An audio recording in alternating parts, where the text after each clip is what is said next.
सर्वच विद्यार्थ्याच्या आवडीचा किंवा आम्हीही जे विद्यार्थ्यांना नेहमी रिकमेंड करतो तो ऑप्शन आहे फ्लोट.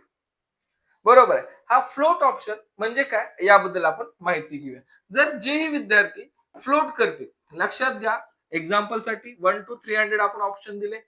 आपला नंबर लागला आपण 200 नंबरच्या ऑप्शनला आपला नंबर लागला राउंड फर्स्टला. ठीक आहे.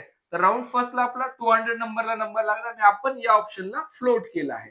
तर या फ्लोट मध्ये आपण जेही ऑप्शन्सला फ्लोट केलं तो ऑप्शन आपला सेव्ह झाला. म्हणजे आपल्याला पुढील राउंड मध्ये खूप महत्वाचं आहे, जर आपल्याला पुढील राउंड मध्ये एखादी नवीन सीट अलॉटेड झाली त्याच केसमध्ये हा आपला ऑप्शन निघून जाणार आहे आणि नवीन आपल्याला ऑप्शन मिळणार आहे.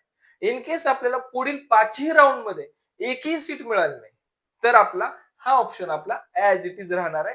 आपण 6 राउंड नंतर जर IIT असेल तर कॉलेजला जाऊन रिपोर्ट करणार आहे. ठीक आहे, खूप महत्वाचं आहे. अजून एकदा रिपीट करतो, जर आपण फ्लोट करत असाल, फ्लोट म्हणजे मिळालेला जो चॉईस आहे हा आपला कन्फर्म सेव्ह राहणार आहे आणि ज्यावेळेस आपण फ्लोट करून पुढचा राउंड पार्टिसिपेट करू त्या फ्लोटला आपल्याला पुढील राउंड मध्ये जेही कॉलेज मिळेल ते आपल्याला फायनल असणार आहे. त्यावेळेस आपल्याला असं क्लेम नाही करता येणार की माझं आधीचं कॉलेज मला पाहिजे, आता मिळालेलं कॉलेज मला नको आहे.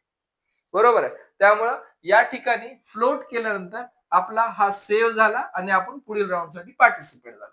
नेक्स्ट क्वेश्चन की या फ्लोटिंग मधून समजा 200 वरून आपण 150 ला गेलो.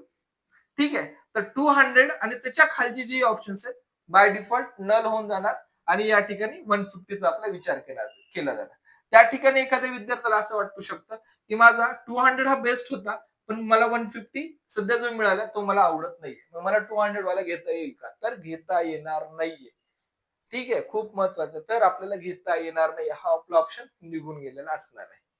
तर ज्यावेळेस विद्यार्थी फ्लोट करतात दरवर्षीच्या प्रवेश प्रक्रियेनुसार सांगू शकतो की आपला पहिला राऊंड नंतर एकतर सेकंड किंवा थर्ड राऊंडला मायनर आपल्या या ठिकाणी बेटरमेंट होती आणि जे ह्यूज बेटरमेंट होती ते होती आपली 6th राऊंड. ठीक आहे, कारण त्या राऊंडला बऱ्याच मोठ्या प्रमाणात विद्यार्थ्यांच्या सीट म्हणजे अपग्रेडेशन या ठिकाणी होत असतं.